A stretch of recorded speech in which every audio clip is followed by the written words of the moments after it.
Hey Pre-K, we're back with Charlotte's Web, and guess what? We are about to read chapter 5. We have already read this much of the book. Isn't that great? And don't forget that if you can answer the questions at the end, you get a prize, and it's a really good prize. You're going to love it. Chapter 5 is called Charlotte. If you remember, at the end of the last chapter, Wilbur had had a very sad day. He was very lonely, and right before he went to sleep, he heard a voice that said, "I'll be your friend." And so he was waiting to find out who that friend was going to be. So here we go, Chapter 5, Charlotte. The night seemed long. Wilbur's stomach was empty, and his mind was full. And when your stomach's empty and your mind is full, it's always very hard to sleep. A dozen times during that night, Wilbur woke and stared into the blackness, listening to the sounds and trying to figure out what time it was. A barn is never perfectly quiet. Even at midnight, there is usually something stirring. The first time he woke, he heard Templeton gnawing a hole in the grain bin. Templeton's teeth scraped loudly against the wood and made quite a bit of racket. That crazy rat, thought Wilbur. Why does he have to stay up all night, grinding his clashers and destroying other people's property? Why can't he go to sleep like any decent animal? The second time Wilbur woke, he heard the goose turning on her nest and chuckling to herself. "What time is it?" whispered Wilbur to the goose. "Probably about 11:30, said the goose. "Why aren't you asleep, Wilbur?" "Too many things on my mind," said Wilbur. "Well," said the goose, "that's not my trouble. I have nothing at all on my mind, but I have too many things under my behind." "Have you ever tried to sleep while sitting on 8 eggs?" "No," replied Wilbur. "I suppose it is uncomfortable." "How long does it take a goose egg to hatch?" Approximately 30 days, all told," answered the goose. "But I cheat a little. On warm afternoons, I just pull straw over the eggs and go out for a walk." Wilbur yawned. He went back to sleep. In his dreams, he heard again that voice saying, "I'll be a friend to you. Go to sleep. You'll see me in the morning." About half an hour before dawn, Wilbur woke and he listened. The barn was still dark. The sheep lay motionless. Even the goose was quiet. Overhead on the main floor, nothing stirred. The cows were resting. The horses dozed. Templeton had quit work and gone off somewhere on an errand.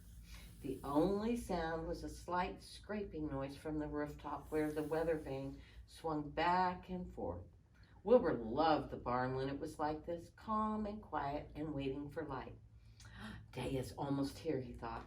Through a small window, a faint gleam appeared. One by one, the stars went out. Wilbur could see the goose a few feet away. She sat with her head tucked under her wing, and then he could see the sheep and the lambs, and the sky lightened. "Oh, what a beautiful day. It's here at last. Today I shall find my friend." Wilbur looked everywhere. He scratched his pen thoroughly. He examined the window ledge. He stared up at the ceiling, but he saw nothing new. Finally, he decided he would have to speak up. He hated to break the lovely stillness of dawn by using his voice, but he couldn't think of any other way to locate his mysterious new friend who was nowhere to be seen. So Wilbur cleared his throat. "Attention, please," he said in a loud, firm voice. "Will the party who addressed me at bedtime last night kindly make yourself or himself known by giving an appropriate sign or signal?" Wilbur paused and listened. All the other animals lifted their heads and stared at him. Wilbur blushed, but he was determined to get in touch with his unknown friend. "Attention, please," he said. "I will repeat the message. Will the party who addressed me at bedtime last night kindly speak up? Please tell me where you are, if you are my friend."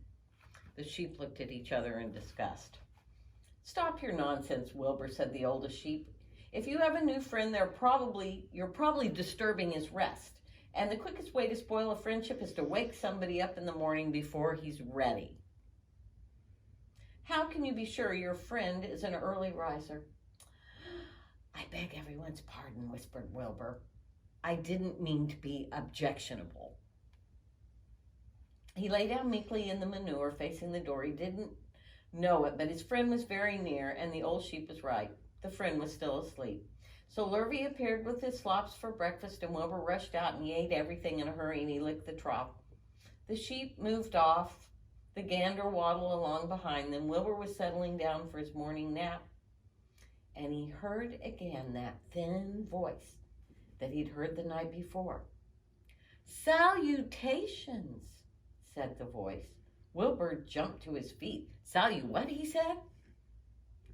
Salutations, repeated the voice.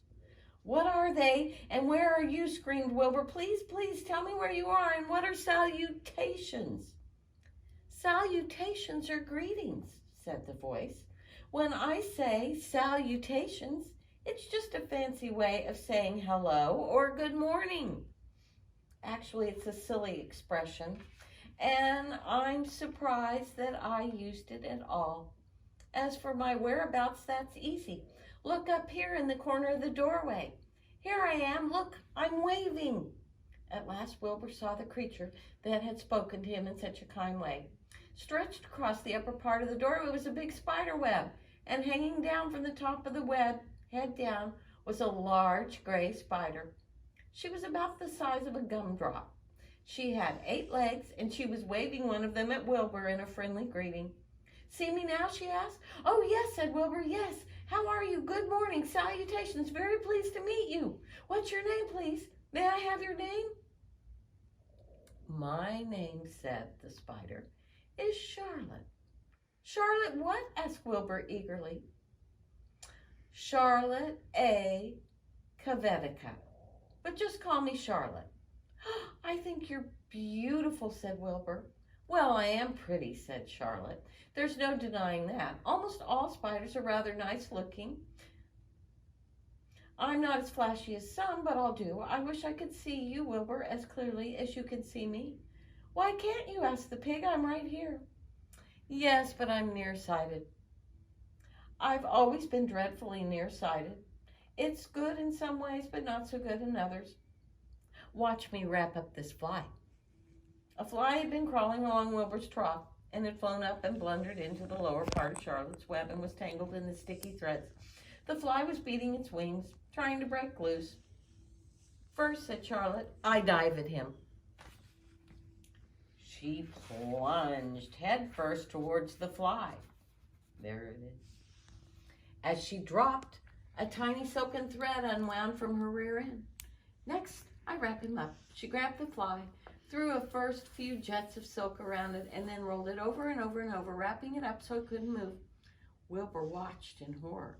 He could hardly believe what he was seeing. And although he didn't like flies at all, he was kind of sorry for this one.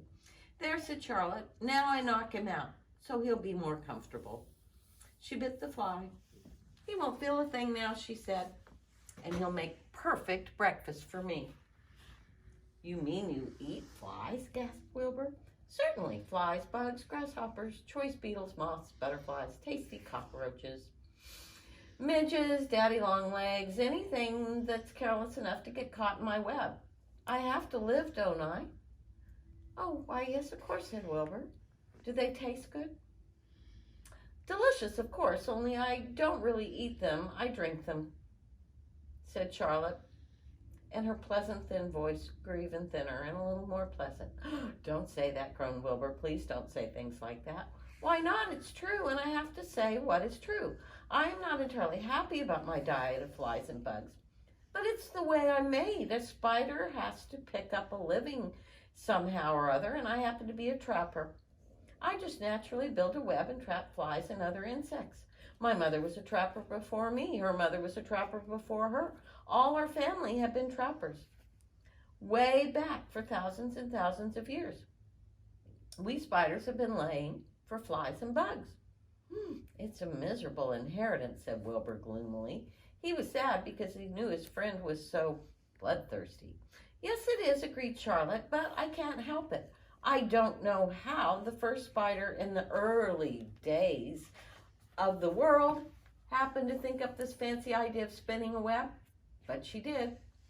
It was clever of her, too, and since then all the spiders have had to work the same trick. It's cruel, said Wilbur, who did not intend to be argued out of his position. Well, you can't talk, said Charlotte. You have your meals brought to you in a pail. Nobody feeds me. I have to get my own living. I live by my wits, and I have to be sharp and clever, lest I go hungry. I have to think things out, catch what I can, take what comes. And it just so happens, my friend, that what comes is flies and insects and bugs. And furthermore, said Charlotte, shaking one of her legs, do you realize that if I don't catch bugs and eat them, the bugs would increase and multiply and get so numerous that they would destroy the earth?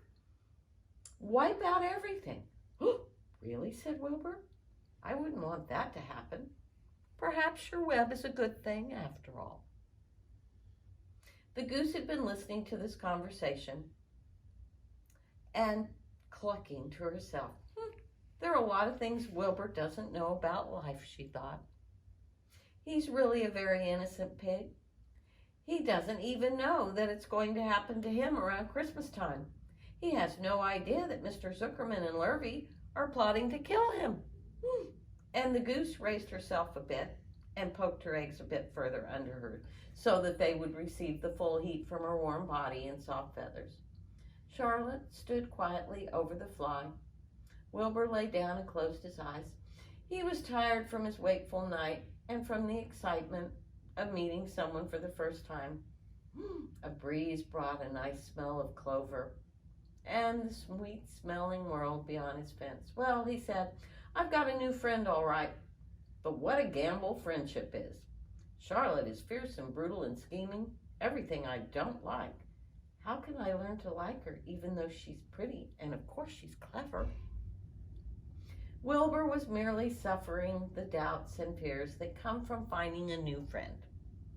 In good time, he was to discover that he was mistaken about Charlotte. Underneath her rather bold and cruel exterior, she had a very kind heart, and she was to prove loyal and true to the very end. And that's the end of our chapter. Our next chapter will be chapter 6, called Summer Days. Now, really quickly, I'm going to show you how to draw a spider. Maybe you can draw one at home and show it to us on the Facebook page. It's really very easy. You're going to start at the top and make your kind of long circle, like an oval. It kind of looks like a circle that's dripping. Then below that, you're going to make another little circle. That's Charlotte's head. If you want, you can give her some eyes. Okay, and then she just has legs. Go out, go back. 1, 2, 3, 4. She has 4 legs on each side. She has 8 legs. That would be very handy, wouldn't it? So on this side, we're going to go out, go back, go out, go back, go out, go back, and one more. And there you have Charlotte. If you want to make a web, you can draw some lines around that she's in her web. But she is actually gray, but you can make her whatever color you want. Because remember what I always say, it's your art. It's about what you see. So, give that a try. Post your pictures if you want. And I will see you next time around for chapter 6. Bye.